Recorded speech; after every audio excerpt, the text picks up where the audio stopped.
E aí pessoal, tudo bem? Mais um vídeo aí sobre os fins dos tempos. Então, para a gente compreender um pouquinho esse paradigma, né, do final dos tempos, e sobre a Igreja Romana, né, apostolado romano, que foi uma bomba no mundo cristão, e ainda continua sendo uma bomba, para você entender como que eles mudaram os tempos e a lei, mudaram o tempo e as leis, né, de Deus.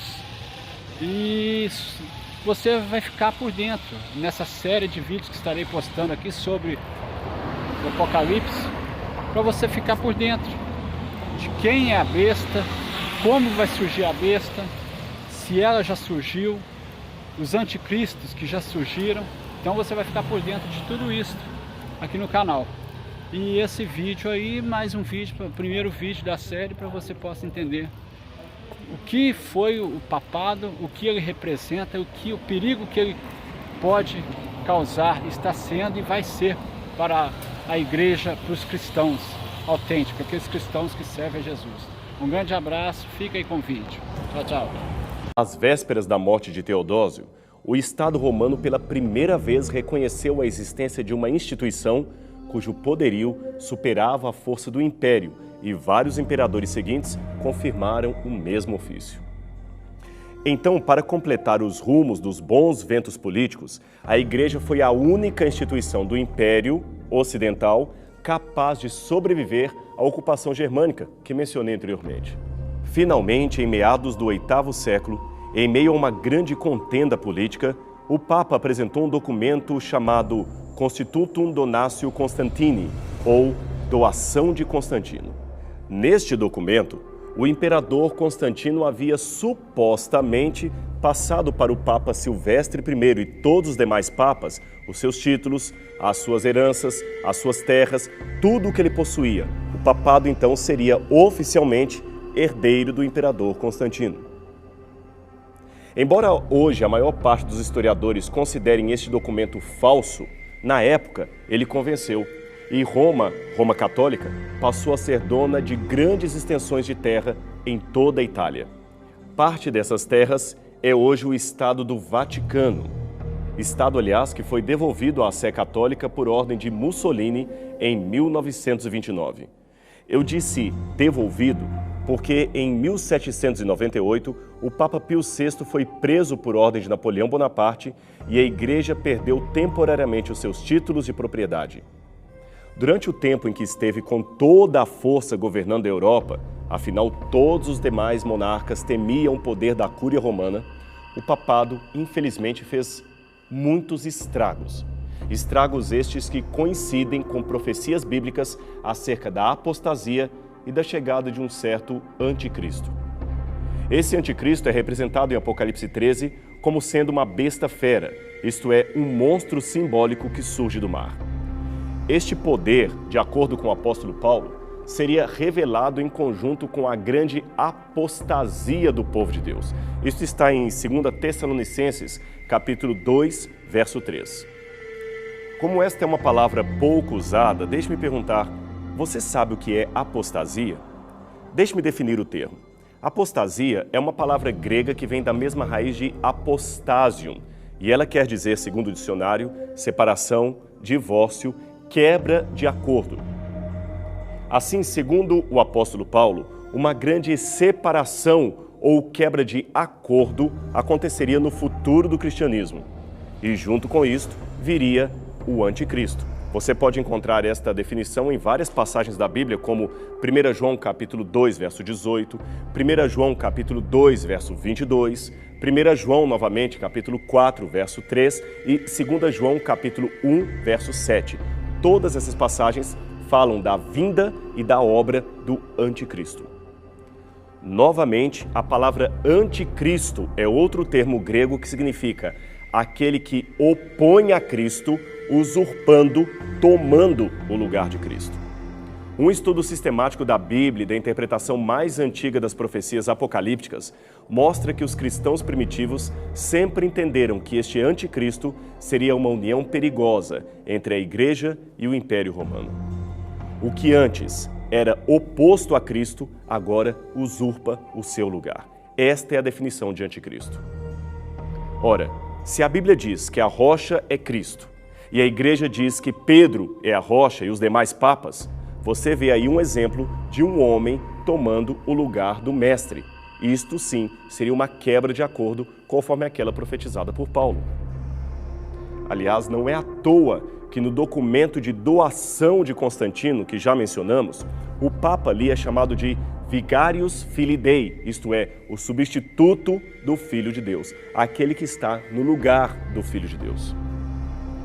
Uma outra passagem muito forte para mim é Daniel capítulo 7, 25. Ali diz que esse futuro poder também cuidaria em mudar os tempos, isto é, os calendários, e a lei de Deus, pois foi justamente isto que Roma fez, tanto em sua fase pagã quanto em sua fase papal. Ela criou uma espécie de calendário universal, fazendo com que os calendários bíblicos baseados na agricultura, na astronomia e nas festas religiosas fosse quase esquecido. Veja os meses do ano como os temos hoje. Eles são quase todos homenagens a imperadores romanos, como Júlio e Agosto, a Júlio César e Augusto, ou também a deuses romanos, como Marte, Março, e Janus, Janeiro. O mês de setembro, que lembra o número 7, passou nas mudanças romanas a ser o mês 9. O mês de outubro, que lembra o número 8, passou a ser o mês 10. Novembro e dezembro, que lembram respectivamente os números 9 e 10, passaram a ser os meses 11 e 12. Assim foi nas reformas julianas, feitas por Júlio César, e depois nas reformas gregorianas, feitas pelo Papa Gregório em 1582. A Páscoa, que no calendário bíblico era celebrada no dia 14 de Nissan, passou a ser fixada no domingo seguinte à lua cheia após o equinócio primaveril do hemisfério norte. Isto apenas para acomodar no mesmo calendário eclesiástico as festas religiosas católicas e as festas pagãs de Baco, o deus romano do vinho, festas estas que deram origem ao carnaval. O mitraísmo, uma religião importante com seu principal culto ao deus Sol, também chamado de Solis Invictus, entrou com força na igreja, graças ao papado, e mesclou a figura de Cristo com a de um deus pagão. Veja esse relevo do deus Sol, extraído de antigas termas romanas. Agora, compare-o com esta imagem de Cristo encontrada numa igreja espanhola do século VII. Neste contexto, o Papa ainda assumiu para si o título anteriormente pertencente ao imperador e que era um título pagão de honra ao imperador como sacerdote do deus Mitras, o deus Sol. Esse título era Pontifex Maximus, ou Sumo Pontífice. Significa o principal construtor de pontes entre os homens e o deus Sol. Curiosamente, o mesmo título hoje largamente usado pelo Papa, que também é chamado de Sumo Pontífice. Não é à toa que a Igreja justamente institui como dia de guarda, o dia de feriado cristão, o dia do Sol, dies solis, dia que, aliás, veio em lugar do sábado bíblico, e dia que foi também rebatizado com o nome de Dies Domini, ou Domenicus, que quer dizer domingo, ou dia do Senhor. Agora, na Bíblia, o dia do Senhor não é o domingo, e sim o sábado. O domingo foi colocado no lugar do dia de guarda prescrito na Bíblia.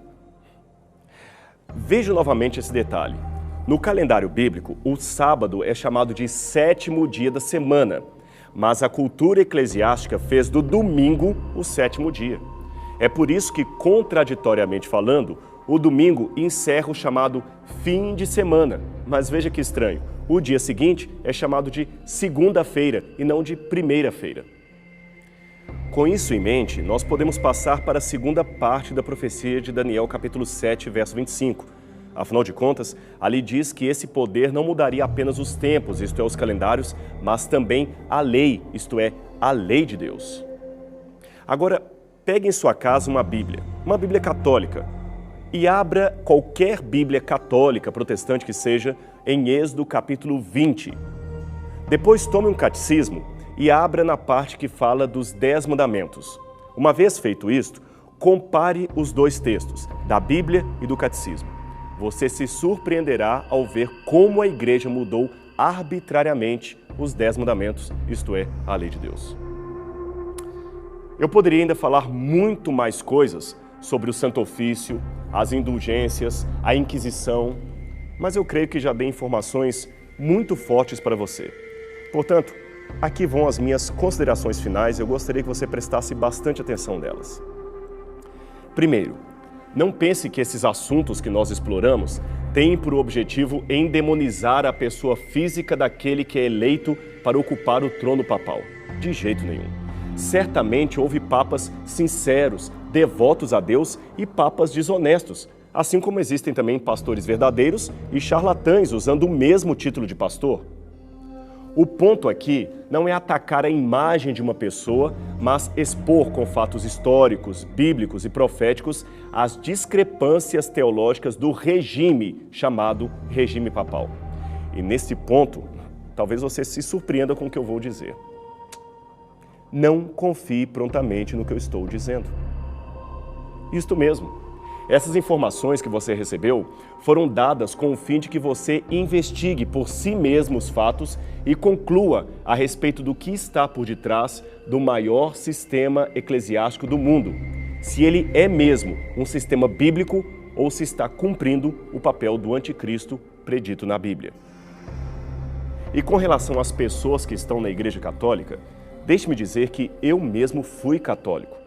E eu me ofendo profundamente quando um protestante ou evangélico sugere que eu só me converti quando abandonei o catolicismo. Isto simplesmente não procede. Preste atenção no que vou dizer para você.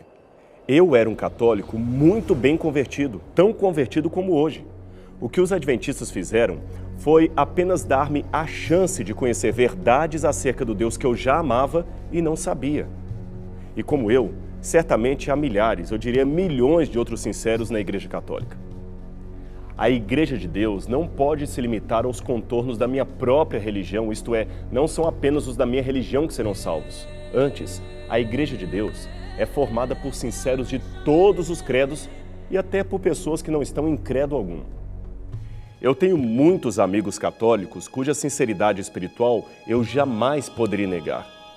Eu não consigo sequer supor a ideia de chegar ao céu e não encontrar ali irmãos católicos como Madre Teresa de Calcutá, Irmã Dulce ou Francisco de Assis.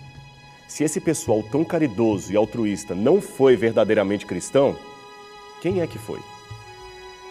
Mas de uma coisa eu sei, a menos que haja duas verdades, e não há, eu tenho muitas vezes que optar entre o que diz a Bíblia e o que ensinam as bulas papais. E entre ambos, meus amigos, eu prefiro ficar com a Bíblia. Foi por essa razão que resolvi compartilhar com muita franqueza, mas ao mesmo tempo com muito respeito estes fatos para você, para que você tome por si mesmo uma decisão ao lado da verdade. Pense com carinho a respeito do que eu falei. Ore a Deus. Seja fiel ao que diz a palavra de Deus. E a gente se encontra novamente aqui, tá bem? Semana que vem, na TV Novo Tempo, para mais um programa Evidências. Até lá!